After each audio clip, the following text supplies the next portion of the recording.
Hello, today I'm going to be going over the books that I've read for the month of July, and I've actually read quite a few books because I am currently finishing up a month-long readathon in preparation for an August monthly readathon. So what I've been doing is reading for the O.W.L.s Readathon, and it's basically a readathon that takes the different subjects that you might find at Hogwarts from the Harry Potter world, and there's a challenge for each subject, and if you read a book related to that challenge, then you've satisfied the requirements for that subject and you've passed.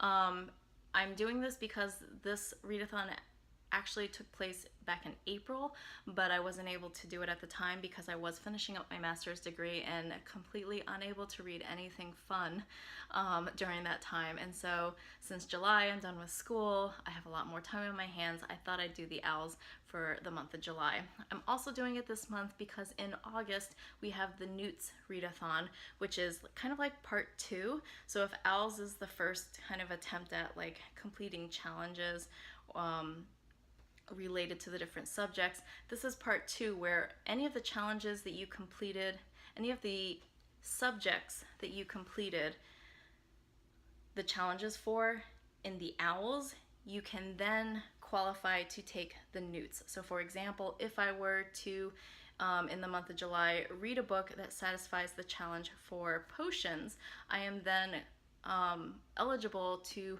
read books that satisfy the challenges for potions in the August N.E.W.T.s Readathon. So since they're kind of connected, I wanted to do the O.W.L.s first so I could do the N.E.W.T.s in August. Alright, so now that I've explained that, let me talk about the books real quick. If you'd like any more reviews, like more in-depth reviews of the books, just let me know and I can make a video about those as well. So there are 12 subjects at Hogwarts, and I've completed like I think 6 or 7 of them. So the first one that I completed was History of Magic, and History of Magic, the challenge was read a historical fiction book, and so I read Stalking Jack the Ripper by Carrie Maniscalco, and this one takes place in Victorian London, and it's a story about this woman who is interested in science and interested in cutting up cadavers to find out the cause of death and finding out more about the human body. And while she's doing this as a hobby, you suddenly have this series of murders where it looks like the killer is the same person because the same kind of terrible acts are being done. And that's the serial killer would be later known as Jack the Ripper, but at the time was known by something else. And so the story kind of follows this young woman as she decides she's going to try and figure out who the killer is, and we kind of see what happens in the story. So I like this one. I gave it I think I might have given it a 5 out of 5 on Goodreads. I would probably say this is a 4.5 out of 5 in reality. I really liked the characters, I really liked the writing style in this, and I liked that it was a little bit different, that it was kind of this combination of like thriller, like mystery sort of novel. There's a little bit of like possible romance, but not really. That's not the focus. The focus is trying to find out who the killer is. So I thought that this was a really good book. The next 2 books that I read I only have one of them, but the first book I read was Every Heart a Doorway by Shannon McGuire, and that was to satisfy the Charms Challenge, which is read a fantasy book.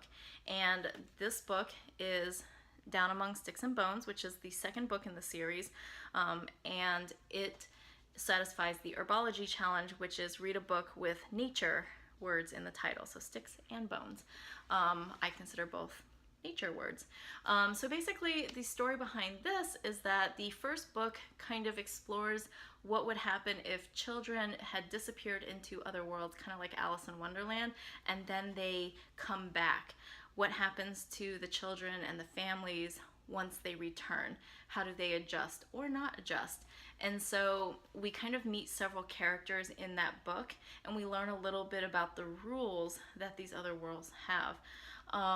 This book takes two of the characters from the first book and it delves more into their own kind of story and origin. So you don't have to have read the first book to read this one, but it does help to kind of understand the kind of world that they live, the original world that they come from, the rules that these alternate worlds might have. But it's not absolutely necessary. I give both of these books, the first one, Every Heart a Doorway, and this one, both 5 out of 5 stars. They're very quick reads, very short, and I just really liked how the author is able to very quickly like create this world and get characters that you're interested in and want to know more about in such a short amount of like space.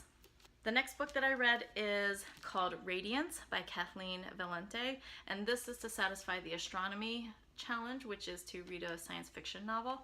And I had actually gotten this based off a recommendation from like a women's magazine, I think, and this follows the story of a woman who grows up with a father as a director, so she's always being filmed.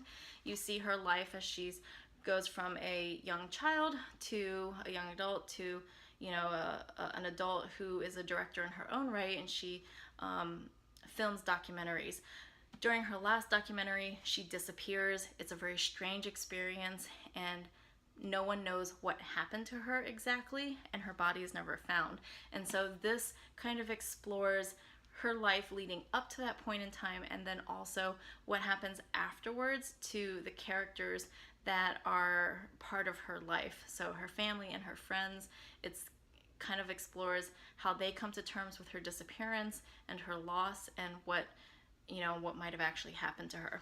This does read as if you're watching a bunch of little film clips and either reading their transcriptions or kind of like reading the audio transcripts of them. So I think that that's kind of interesting, and they're kind of interspaced, not interspaced, but there's like different little segments throughout. So it is a little bit like, and it's on the dust jacket blurb, they do mention House of Leaves as kind of a reference of something similar, and I do kind of get that House of Leaves-esque, where it's kind of like pieces of a larger, you know, like a collection of videos and sound bites that have kind of come together into a book. So I thought that was kind of interesting. This is also a world where it's like an alternate universe where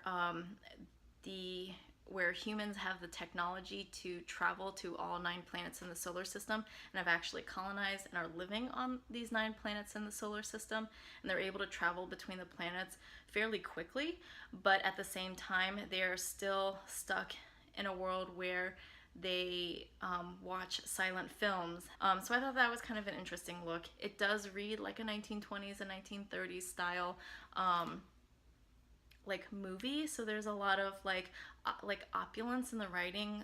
It's very descriptive. The storyline to me was a little bit slow at first, but once we started to get into the like weird situations surrounding this woman's disappearance, that's where things for me started to pick up, because I wanted to know what happened to her and what happens to these characters.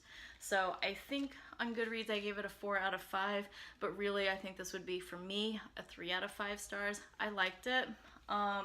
A little bit of a challenge to get into at first, but by the end I did say I did enjoy it. The next book that I read is Sabriel by Garth Nix, and this satisfies the Ancient Runes challenge, which is to read a book with a symbol on the cover.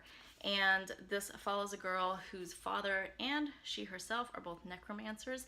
They're able to walk along the path of death, but they don't bring dead creatures back to life. They actually their job is to make sure that dead creatures stay dead and don't come back to life. And so this girl finds out kind of on the eve of her like graduation, as she's getting ready to leave school, she finds out that her dad has been captured or is unable, and he's stuck possibly somewhere in death. And so she goes to try and save him and try to find out what has happened. And she finds out that her father's situation is part of a larger problem that's occurring, where basically the dead are trying to come back into the living, and she has to try and stop that. So I really like this book. I gave it a 5 out of 5 stars, and I'm interested in reading the other books in this series. The last book that I completely read is this book. It's Everyone's an Alien When You're an Alien Too by Jomni Sun. And I have mixed feelings about this. I enjoyed it, and I think I gave it a 4 out of 5 stars, but it's not my like absolute favorite book.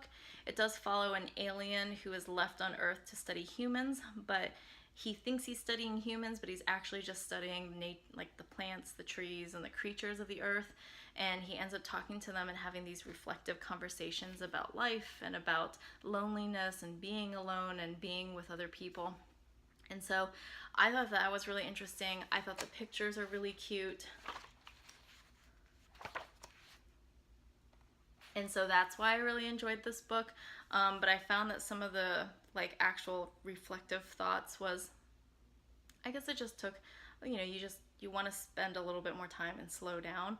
And so this is a faster read than say any of these other books that I've read, but not like a speedy, super fast read like a graphic novel, so to speak. I felt like this required a little bit more like thought as I was going through it, but that just might be me. All right, so that is my TBR, not TBR, what am I talking about?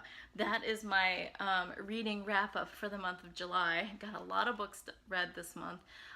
August, I have a lot of books planned because I feel like every readathon is happening in August. You have the Booktubeathon that's happening, the N.E.W.T.s that's happening for the month of August, and then one of the planner groups, Creating & Co., also has a book club, and they're doing the TBR, I think it's like Throwback Challenge, which is basically a week-long readathon that's challenging you to read books that are on your TBR list and have been on your list for a long time, or like on your shelf or something. So I'll have videos up about that, but lots planned for this month of August as well.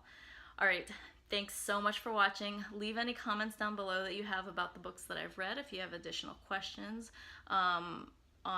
or want additional reviews on the books, just let me know.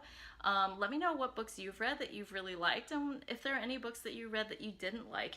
Did you read any of these books and have different opinions from me? I'd love to hear your thoughts on them because I like hearing different perspectives. So let me know. All right, I will talk to you in the comments and see you in a new video later. Bye.